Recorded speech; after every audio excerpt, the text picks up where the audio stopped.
Hi, this is Poetry Fire and my Instagram blog called Poetry Fire just completed 100 posts. And so this is a post, a celebratory post dedicated to the art of poetry itself, a tribute to the art of poetry. इस कविता का शीर्षक है कभी हो सके तो। कभी हो सके तो लकीरें खींच देना, समा बंध सके तो बांध लेना। आज चांद पे बादल घेरे हुए हैं बहुत, हो सके तो आज उजाला महसूस ही कर लेना। चांद की छवि दिख जाए अगर ज़मीं पे तो खुद को खुशनसीब समझना। उसकी रोशनी तो हर किसी के नसीब में है, पर अगर अंधेरे में भी उजाले की उम्मीद खोज ली तुमने तो तुम्हारी कहानी अलग है। जुगनू का महत्व भी आखिर अंधेरे से ही तो है, उजाले में तो वो भी बस एक दूसरा कीट पतंग है। आज पहाड़ पे एक रोशनी देखते ही ओझल हो गई, मानो एक टूटते तारे की तरह वो संदेशा दे गई जो बिना कुछ कहे ही सब कुछ कह जाता है।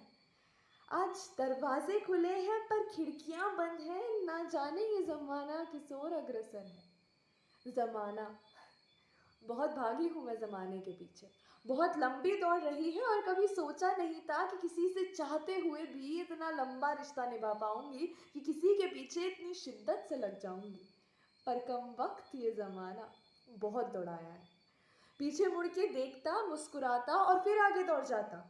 पहुंच गई तुम ये पूछ के एक नई छलांग मारता, एक नई दुनिया में एक नए लक्ष्य की ओर। मानो पीछे मुड़ के फिर उपहास कर रहा हो कि क्यों, समझ आ गया जिंदगी का भैया, या अभी थोड़ा और घुमाऊं। और मैं भी मुस्कुरा के कह देता ज़माने को, जानता हूँ, भली भांति जानता हूँ इस दौड़ के नियम। जानता हूँ ये दौड़ उतनी ही लंबी है जितनी इजाज़त मैं इसे देता हूँ, इसके उतने ही मायने हैं जितना तवज्जो मैं इसे बख्शता हूँ। पर हूँ तो आखिर इंसान ही, इंसान की दुनिया में इंसान के नियमों से बंधा हुआ तो भाग। मैं बस पहुँच रहा हूँ, बस एक और नई कड़ी, और हाँ बस उससे ज़्यादा शक्तिशाली, और हाँ उससे ज़्यादा रईस, और गाड़ी उससे लंबी होनी चाहिए। घर कैसा हो मुझे नहीं चिंता, पर हाँ मकान उससे ज़्यादा आलिशान अवश्य होना चाहिए। आज मैं अपनी साइकिलें एक साइकिल वाले पे ले गई, और जो साइकिल महीनों से नहीं चल पा रही थी उन्होंने केवल 5 मिनट में ठीक कर दी। और जब मैंने खुश होकर उनसे पूछा कि कितना हुआ, तो उन्होंने भी मुस्कुरा के कह दिया कि 30 रुपये। और मैं हक्का बक्का रह गई। 30 रुपये, आखिर होता क्या है 30 रुपये में? किसने इतना हक दिया ज़माने को कि हम किसी के काम को इतना बेबुनियाद घोषित कर दें कि उसी से उसके काम की कदर छीन लें, कि एक्टिंग के लिए करोड़ों मिले पर साफ सफाई करने वालों के घर ना चले। मैंने वो नोट उन्हें पकड़ाते हुए उस नोट की ओर बड़ी अचरज भरी निगाह से देखा कि जिसके पास तू है उसकी कद्र है, और जिसके पास तू नहीं ज़माना उससे कद्र तक छीन लेता है। ऐसा नाइंसाफ करा हो जिस खेल ने किसी के साथ, उस खेल के साथ खेलना ही नहीं मुझे।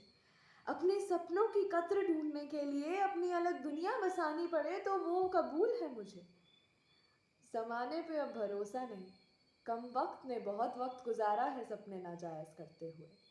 किसी की किस्मत चमका दी तो उतने ही होनहार को कद्र तक ना बख्शी। ऐसी अटपटी बाजी पे अपने सपनों को दांव नहीं लगाना मुझे। कार्ल मार्क्स कह गए थे, ये वो ज़माना है जो गरीब को और गरीब बनाएगा ताकि अमीर और अमीर हो सके। और हाँ, हम हैं वो ज़माना जो सोशल डिलेमा देख अवश्य लेता है, पर वापस जाके उसी इंस्टाग्राम के एल्गोरिदम का हिस्सा भी बन जाता है। कहीं ना कहीं जानते हैं क्या सही क्या गलत, कहीं रूह की गहराइयों में वो एहसास आज भी जिंदा है, पर जुबान वो सवाल पूछने से घबराती है जो दिल बेखौफ कह जाता है। रूह कुछ और कहती है पर लफ्ज अलग ही कहानी बयां करते हैं, जाने ये कैसी कश्मकश है।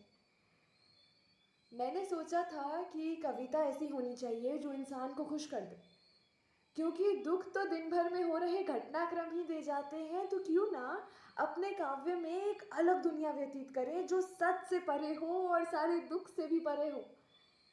पर आज जब इतने समय बाद अपने काव्य में सच लिखा, और सिर्फ सच लिखा, तो पाया कि खुद के इतना करीब बहुत लंबे समय में पहली बार आया मैं। पाया कि कला को धोखा नहीं दिया जा सकता। जिस कविता में सच और केवल सच ना हो वो कविता काव्य नहीं। जो लफ्ज़ सीधा तुम्हारी रूह से कागज़ पे नहीं उतरा, उस लफ्ज़ को तुम्हारी कविता में होने का हक भी नहीं। जो लोग क्या कहेंगे के नज़रिए से होके गुजरी, वो कविता काव्य नहीं, उस दिखावे को काव्य कभी अपना ही नहीं सकता। एक कदम लिया है मैंने वापस उसी काव्य की ओर, उसी काव्य की ओर जिससे पहली दफा देखते ही मोहब्बत हो गई थी, बेशुमार मोहब्बत। सलीम अनारकली की मोहब्बत तो अधूरी होके भी अमर हो गई थी, और ये वो मोहब्बत है जो जीते जी हर जुबां की ख्वाहिश बन गई थी।